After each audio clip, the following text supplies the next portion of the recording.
আসসালামু আলাইকুম ভিউয়ার্স, আশা করি ভালো আছেন। আজকে আমরা ডায়োড দিয়ে এক্সপেরিমেন্ট করব। তো ডায়োড দিয়ে কী করা সম্ভব এই ভিডিওটি শেষ পর্যন্ত দেখতে থাকুন। তো ডায়োডের এটা ক্যাথোড টার্মিনাল এবং এটা কিন্তু ডায়োডের অ্যানোড টার্মিনাল। তো এখন আমরা এই ডায়োড কটিকে খুলে নেব। তো ভিউয়ার্স, খুলতে খুলতে আমি বলতেছি, প্রত্যেকটি ডায়োডের ভিতর দিয়ে যখন কারেন্ট বা ভোল্টেজ প্রবাহিত হয় তখন কিন্তু যদি সিলিকন ডায়োড হয়ে থাকে তাহলে সেই ডায়োডটির ভিতরে যখন ভোল্টেজ প্রবাহিত হয় তাহলে কিন্তু 0.7 ভোল্ট অর্থাৎ 1 ভোল্ট থেকে কিছু পরিমাণ ভোল্ট কিন্তু কম প্রবাহিত হয়, অর্থাৎ 12 ভোল্ট হলে সেই ক্ষেত্রে 11.3 ভোল্ট পার হয়ে থাকে। তো এখন প্রত্যেকটি ডায়োড আমাদের সিরিজে সংযোগ করতে হবে। তো এখন আমরা একটি ডায়োডের ক্যাথোড টার্মিনালের সঙ্গে আরেকটি ডায়োডের অ্যানোড টার্মিনাল সোল্ডারিং করব। তো এই ডায়োডের টার্মিনালটি আমরা ছোটো করে নিচ্ছি সোল্ডারিং করার সুবিধার্থে, এবং এই ডায়োডের অ্যানোড টার্মিনালটি আমরা কেটে নিচ্ছি।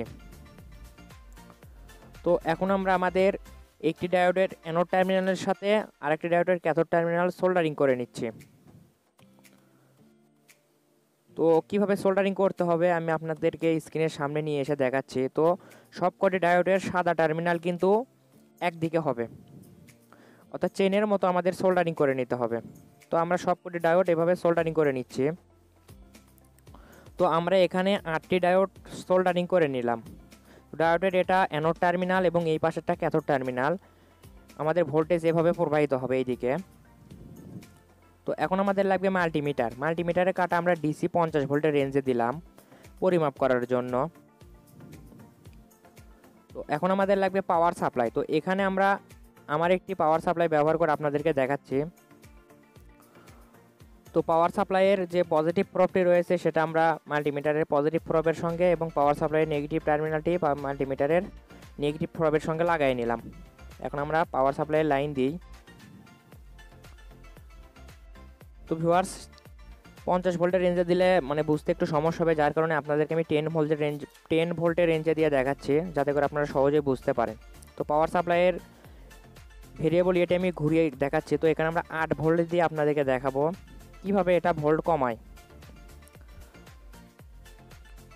তো এখন আপনাদের পজিটিভ প্রবটি খুলে নিতে হবে এবং পজিটিভ প্রবটি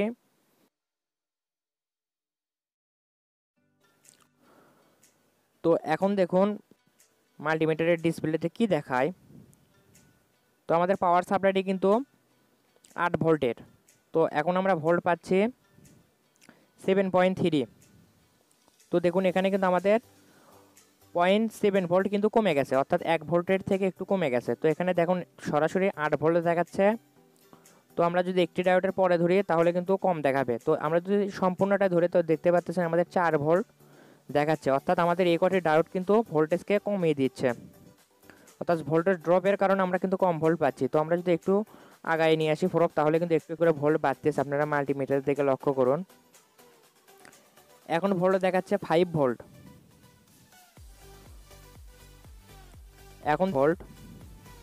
তো আমরা প্রোবকে যত ডায়োডের কাছে নিয়ে আসতেছি আমাদের ভোল্ট কিন্তু তত বেশি হচ্ছে। তো এখন ভোল্ট দেখাচ্ছে কিন্তু 7 ভোল্ট। তো এখন দেখাচ্ছে 6 এবং 7-এর মাঝামাঝি। তো এভাবে যত দূরত্ব দেবেন অর্থাৎ যত বেশি ডায়োড ব্যবহার করবেন আমাদের ভোল্ট কিন্তু তত কমে যাবে। তো এটা আরও ভালোভাবে বোঝানোর জন্য আমরা একটি এলইডি বাল্ব নিয়ে আসতেছি এবং এলইডি বাল্বের মাধ্যমে এটা দেখব যে আসলে ভোল্ট কমে কিনা। তো এলইডি বাল্বের নেগেটিভ এবং পজিটিভ টার্মিনাল আমরা দেখতেই পাচ্ছি, ছোটোটা নেগেটিভ টার্মিনাল এবং বড়টা পজিটিভ টার্মিনাল। তো আমরা আমাদের পাওয়ার সাপ্লাইয়ের যে নেগেটিভ টার্মিনালটি ছিল সেটা আমাদের এলইডি বাল্বের নেগেটিভ টার্মিনালের সঙ্গে লাগাইছি এবং পজিটিভ টার্মিনালটি আমরা লাগাচ্ছি। তো দেখতেই পাচ্ছেন এলইডি বাল্বের আলো কিন্তু আস্তে আস্তে কমে যাচ্ছে। তো ভিউয়ার্স, এটা যেহেতু 3.7 ভোল্টের এলইডি বাল্ব, তো যার কারণে আমাদের কিন্তু দুইটা ডায়োডের পরে কিন্তু আলো অনেকটাই কমে যাচ্ছে। তো দেখতেছেন আলো কমছে, আরও কমে যাচ্ছে। তো এভাবে আমরা একটি দুইটি ডায়োড করলে কিন্তু আলো কিন্তু আরও কমে যাবে। তো আমি পাওয়ার সাপ্লাইয়ের ভোল্টকে একটু বাড়িয়ে দিলাম, যার কারণে এত দূরত্ব পর্যন্ত আমাদের ভোল্ট দেখাচ্ছে, আমাদের এলইডি বাল্বটি জ্বলতেছে। তো দেখতে পাচ্ছেন এই ডায়োডটা ধরার ফলে কিন্তু আমাদের বাল্ব একটু জ্বললো না, একটু জ্বলতেছে, কমে গেল জ্বলা। তো ভিউয়ার্স, এভাবে আপনারা অনেকগুলি ডায়োড একত্র করে 12 ভোল্ট 24 ভোল্ট থেকে আপনারা ভোল্ট কমায় নিয়ে আসতে পারবেন। তো এই ধরনের এক্সপেরিমেন্ট সাধারণত আপনারা 24 ভোল্টের নিচে করবেন, ডিসি 24 ভোল্ট। তো ভিউয়ার্স, আশা করি ভিডিওটি ভালো লেগেছে। ভিডিওটি ভালো লাগলে একটা লাইক দেবেন, কোথাও বুঝতে সমস্যা হলে কমেন্ট করে জানাবেন। এই ভিডিওটি দেখার জন্য আপনাকে অসংখ্য অসংখ্য ধন্যবাদ।